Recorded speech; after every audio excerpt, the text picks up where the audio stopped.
Action! Hai, gue Wisnu Kumoro dan selamat datang kembali di channel gue. Ini adalah video curhat gadget. Banyak yang nanya ke gue, kenapa akhir-akhir ini gue lebih aktif atau lebih produktif bikin konten WKpedia dibandingkan curhat gadget. Ya sebenarnya ini adalah masa transisi buat gue, dimana gue pengen memvariasikan konten di channel gue. Karena pada awalnya juga channel ini bukan hanya tentang gadget. Gadget itu adalah porsi besar di channel ini, tapi bukan berarti gue hanya membahas gadget.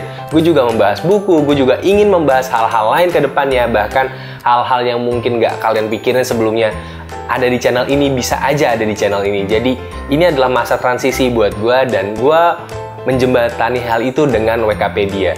Gue harap kalian mengerti dan gue harap kalian mensupport ide gue ini. Dan kalau kalian ada kritikan atau saran, gue sangat-sangat terbuka. Dan untuk video ini, apa yang pengen gue curhatin? Ya, sesuai dengan judul adalah iPhone 6. Di video ini gue pengen ngasih tahu dari sudut pandang gue, dari subjektivitas gue, kenapa kalian sebaiknya beli iPhone 6 dan juga kenapa kalian sebaiknya pikir-pikir lagi untuk beli iPhone 6. Ingat ya, video ini subjektif banget loh, nggak objektif.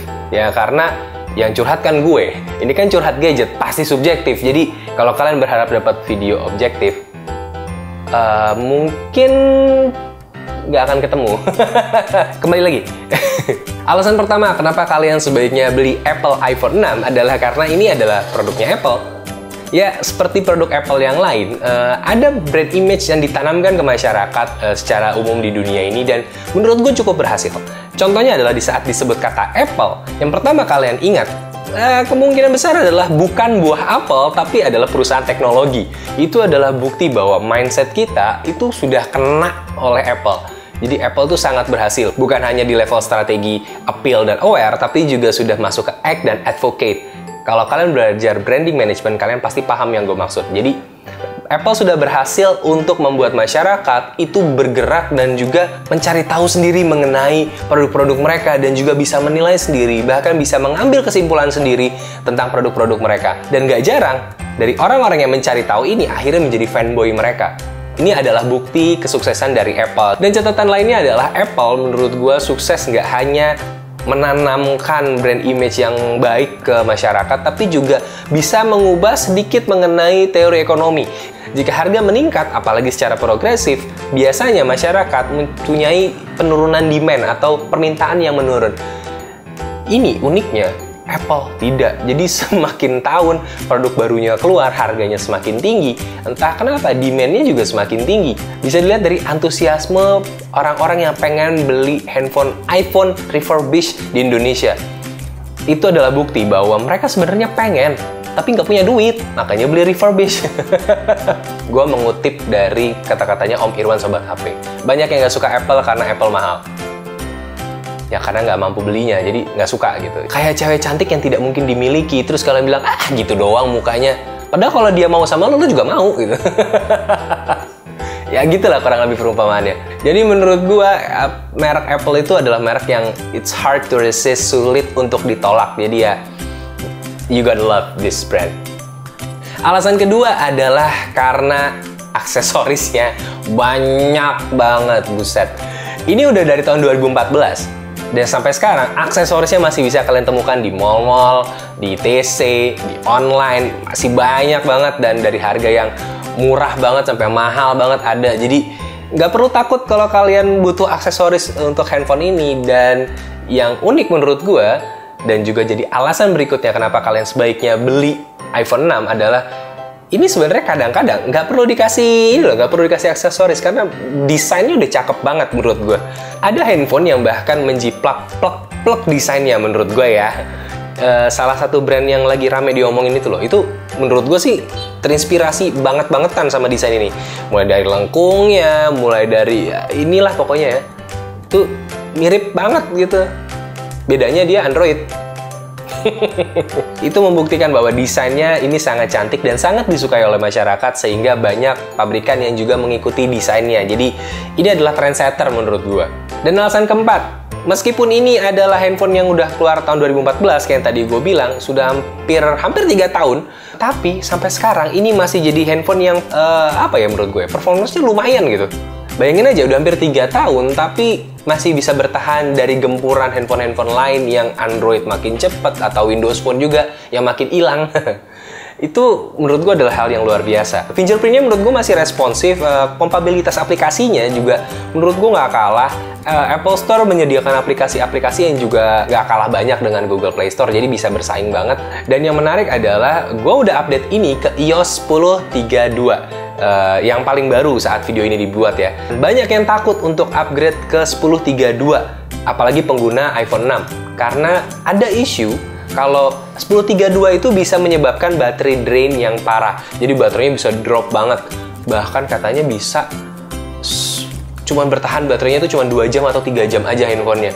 Tapi gue nekat, gue mencoba untuk update dan sampai sekarang gue tidak mengalami hal itu. Jadi gue nggak tahu apakah hal itu benar atau tidak, apa cuma hoax doang ya, tapi di beberapa forum memang itu dibahas dan ada. Jadi ada baiknya kalian cek dulu di forum-forum mengenai resiko kalau updating ke 10.32. Tapi pengalaman gue ini baik-baik aja, bahkan yang gue rasakan adalah dibandingkan 10.31 ke 10.32 itu jauh lebih mulus, jauh lebih cepat, jauh lebih ya enak banget lah. Gue sempat kepikiran apakah memang Apple itu diam-diam menanamkan sebuah kayak time bomb gitu ya. Jadi kalau updatean sudah agak lama, dia akan lemot dengan sendirinya sehingga membuat kita pengen buat upgrade gitu. Karena gue memperhatikan 10.31 dulu cepet banget, lama-lama kok pelan-pelan tiba-tiba pas gue upgrade ke 10.32 jadi cepet lagi. Jadi kadang-kadang gue berpikir jangan-jangan ada konspirasi di balik ini dari Apple ya. Tapi karena gue lagi puasa, jadi gue nggak boleh suzon. Ya, mudah-mudahan itu cuma rumor aja. Dan alasan terakhir kenapa kalian sebaiknya beli iPhone 6 adalah karena kameranya. Mengutip apa yang dibilang Om Irwan Sobat HP, menurut dia kamera Apple itu tidak spesial, tapi jarang salah. Dan gue mengamini, gue setuju banget dengan hal itu. Kamera Apple itu menurut gue biasa aja sih sebenarnya dibandingkan flagship atau handphone-handphone kelas tinggi yang saat ini ada. Tapi entah kenapa dari beberapa kali pengambilan, bahkan gue coba buat live Instagram dan juga untuk update sosial media, menurut gue hasil quality dari foto yang gue ambil menggunakan iPhone 6 ini menurut gue lebih baik. Jadi apalagi untuk live Instagram ya, menurut gue ini bagus banget. Jadi ya gue suka banget dengan kameranya. Mungkin kedepannya gue akan buat video mengenai komparasi kamera iPhone 6 ini dengan handphone-handphone yang mungkin harganya bersaing dengan iPhone 6 ini ya. Jadi tunggu aja di video-video berikutnya. Dan sekarang adalah alasan-alasan kenapa kalian sebaiknya pikir-pikir lagi untuk beli iPhone 6. Dan alasan pertama menurut gue adalah karena ini, yang kebetulan yang gue punya ya, storage-nya tuh kecil, cuma 16GB. Kalau kalian beli yang 64GB atau bahkan yang baru nih, kalau nggak salah ada yang baru deh, iPhone 6 32GB, itu menurut gue jauh lebih baik dari ini. Karena kalau kalian beli yang 16GB, ya agak mepet banget ya. Gue bentar-bentar abis foto, abis rekam video, itu buru-buru gue backup ke Google Photos gue. Kalau nggak, bisa penuh sendiri di sini. Jadi harus rajin-rajin di maintain storage-nya. Dan gue juga kebetulan gue nggak main game di sini.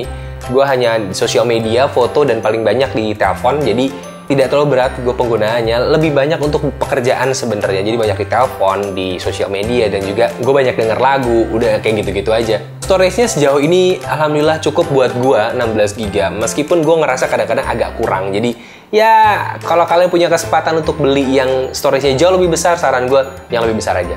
Alasan kedua kenapa sebaiknya pikir-pikir lagi adalah, ya ini krusial sih sebenarnya, tapi ya harus diakalin banget, yaitu adalah baterai. Baterainya menurut gue ini ya agak-agak fakir chargeran sih. Gue sih so far cuma sekali sehari ya ngecharge-nya. Tapi kalau kalian aktif banget atau apalagi ini jadi daily driver dan cuma satu-satunya gitu, ya ini bisa berapa kali charge dalam sehari sih menurut gue. Karena baterainya juga cuma 1800 mAh kalau nggak salah. Meskipun untuk ukuran iOS itu lumayan besar, tapi tetap aja kayak kurang aja lah pokoknya. Atau contohnya gue coba live Instagram aja, sekali live Instagram dari awal sampai akhir itu biasanya baterainya langsung drop, habis. Ya agak mengecewakan menurut gue dari sisi baterainya, tapi dari sisi lainnya ini menurut gue perfect banget. Seandainya aja ini baterainya awet banget, ini adalah handphone yang sempurna buat gue. Jadi problem terbesar gue adalah di baterai.